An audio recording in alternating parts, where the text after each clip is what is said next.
Ay, Kahanga. sa dayta. Kahanga-hanga ka, Lala.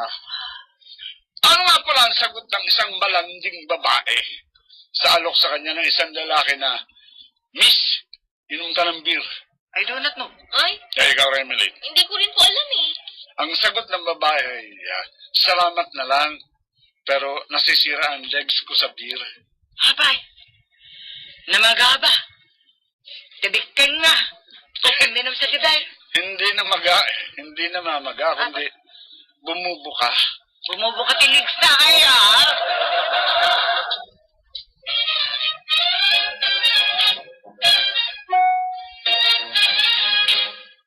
Dati pag Friday, nagtidate kami ni Han. Ngayon, minsan na lang. Dati, pagkasundo sa akin ni Papa sa school, nanilibre siya ng merienda. Ngayon, bihira na lang. Panira talaga sa family time ang sipon.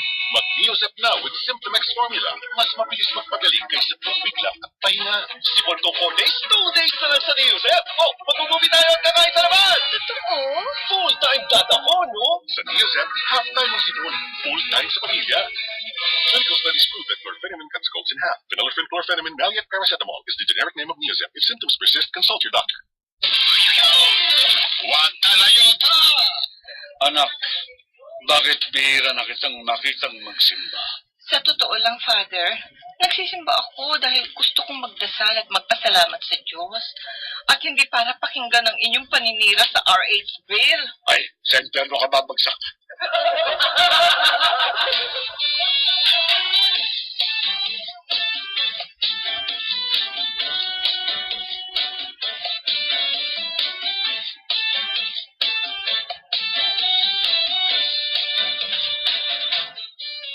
Ang sabi ni Manny Pacquiao noon, kung nagkondom ang tatay ko, sana'y walang Manny Pacquiao ang daigdig ng boxing ngayon. Mr. Congressman from Sarangani, sir, kung nagkondom lamang ang milyones na amang mahihirap, sana ay walang mga anak na salot ng lipunan dahil sila ay naging kriminal dahil sa kawalan ng pinag-aralan. Idol, kontra ka sa RH bill. Paano bilyonaryo ka? At kahit 100 anak kaya mong buhayin, paano naman ang mga mahihirap? Kontra ka rin lamang sa RH bill, handa ka bang gawing scholar ng milyones ng mga batang anak ng mahihirap? Natameme ka yata, Idol. Kasi po, ayaw niyo sumagot.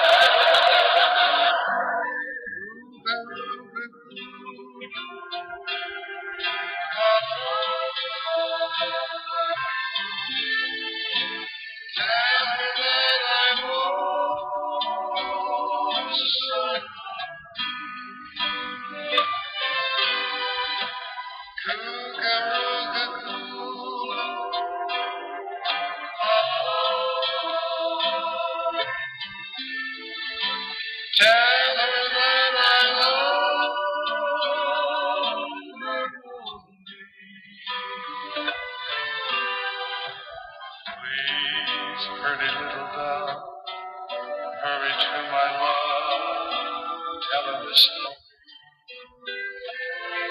Since she is far away, every day is sad, blue as it can be. I couldn't even start pouring out my heart to a letter.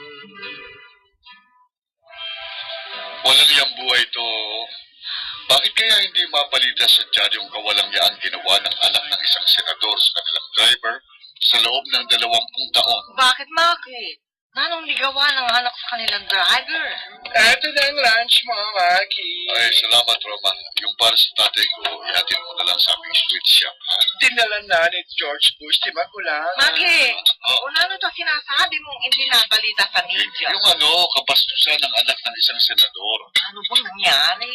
Habang natutulog ang driver, bigla na lamang dinuraan ng anak ng lalaki sa muka ang kanilang driver. Oro. Dahil nagising at nabigla ang driver, Oh. nakapagsalita ito ng hindi maganda, siyempre. Eto ngayon, dahil nasa abroad si senador at ang misis nito, abala ko, nag-long distance pang demonyo itong anak at nagsumbong sa kanyang ama na di umano ay minura siya. Hoy, tarantado rin naman eh. Anong sumunod na nangyari? Hindi na hinintay ng kawawang driver ang pagdating ni na Sen mula sa abroad. Nag-alsa balutan ito, lumayas. Bakit na naman hindi lalayas? Binastos siya. Etong masakit. 2 linggo matapos lumayas ang driver sa pader ng senador, inatake ito sa puso at namatay. Dahil sa kahirapan, lumapit ang misis ng driver kay senador na pinagsilbihan niya ng 20 taon. Magkano binye? Nagbigay naman ng 50,000. Makunat pala sa inuyat si Ciel. 20 years na naglingkod sa kanilang driver. Sa 9,000 na lamang bawat taon na dapat itong tanggapin, yung 9,000 ay sweldo niya kada buwan. Ang dapat niyang tinanggap ay 180,000 pesos. Dahil 9,000 times 10 years ay 90,000 pesos. Times 20 years. Kaya 180,000 ang dapat na ibigay ng senador sa kanyang driver. Roma naman. Kung noon ng Pasko, candy at t-shirt na giveaway ang ibinigay na regalo ni senador sa Senate media. Kinti! Nagdagdag na lang siya ng konting cash para sa parapol. Hahanapan mo pa siya ng ganun kalaki? Ay, sino ba yung senador na ini? Huwag na, Ate Precious. Dahil super balimbing din ang senador na ito. Noong panahon ni GMA, kay GMA siya. Ngayong panahon ni Aquino, kay Nonoy naman siya. Balimbing nga! Bakit ganyan ang mga politiko ni? Alam prinsipyo. Magpupolitiko ba sila kung sila'y may prinsipyo? Ay, Teka, sino naman itong hunk actor na galit ang kanyang manager dahil hindi naging cover ang kanyang alaga at hindi rin ito napabilang sa sexiest men? Ganon? Bakit nga naman hindi napasama? Paano? Kuleran sa survey. Ay, yun naman pala At saka, ano ang karapatan nilang magreklamo kayong hindi nga nila mabigyan ng schedule ang Glossy Magazine para sa pictorial ng alaga niya? Tapos, dakdak nang hindi maging cover ang hawak niyang aktor? May kayabangan naman pala sila. Ay, sino ba yung tinutukoy mo hang actor? Baka naman hang starlet lang dahil hindi pa naman nagiging bida sa maraming pelikula. Ang kanyang pangalan ay tunog pangalan ng Banyaga. Kaapelyido niya ang isang singer-komedyana na tinatawag noon na Balugang Itim. Palaban ang kanyang girlfriend dahil sumama itong mag-isa sa hunk starlet sa Hong Kong at para silang mag-asawa noon na nag-joke. Aray ko? Sure ka, Manaj? Saan? Na sinabi niya, Han?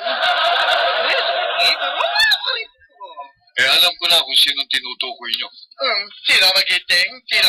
Ang babae ay si Angelica Panganiban. Angelica! Pilipina siya kaya Angelica. Kaipokritahan na tawagin mo Angelica ang isang Pilipina. Ipokrita rin yung mga tumatawag ng Juliana sa Juliana. Natural. Yung tumatawag na Jasmine, as in Jasmine Romero. Natural pa rin. Nung makanyang palang tinutukoy mong hunk starlet na hindi napasama sa sexiest men, si Derek Ramsey? Yes! Yes! At higit sa lahat! Yes!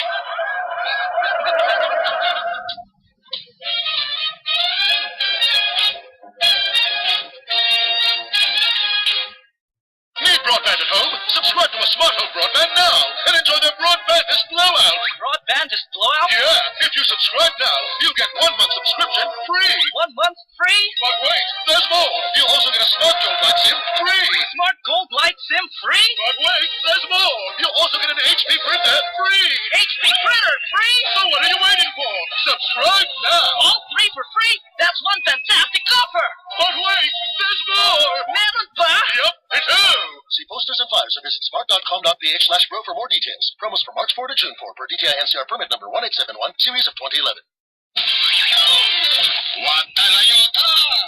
Ano bang ginagawang paghahanda ng mga kongresista at senador, pati na ibang matataas na opisyal ng gobyerno kung sakaling magkaroon ng Intensity 7 na lindol dito sa atin at tayo'y daluhungin ng dambuhalang tsunami? Ayun! Pinatitibay nila ang suporta ng kanilang mga mansay! Puset!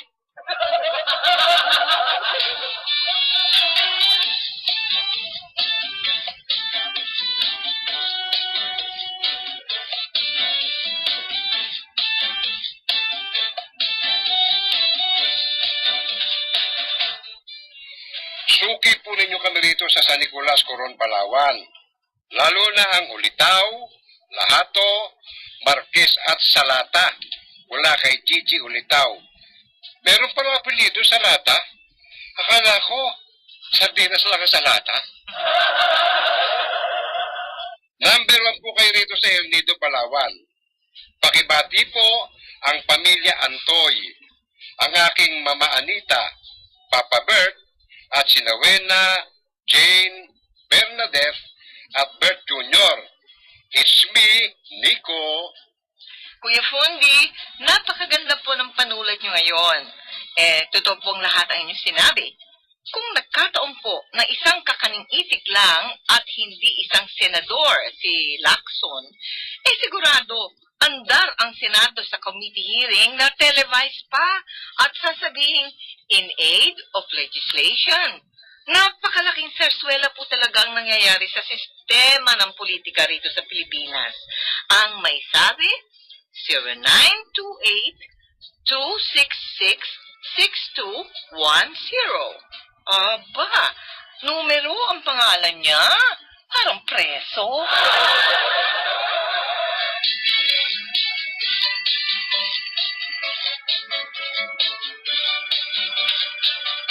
Ukay-ukay ni Manang Tikay, aliw sa may lumbay at mga konsumido sa buhay.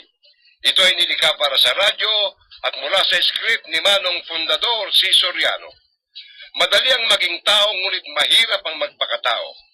Kung lahat lamang ng mayayaman ay marunong tumulong sa mahihirap, mababawasan sana mga kababayang sumasala sa oras ng pagkain.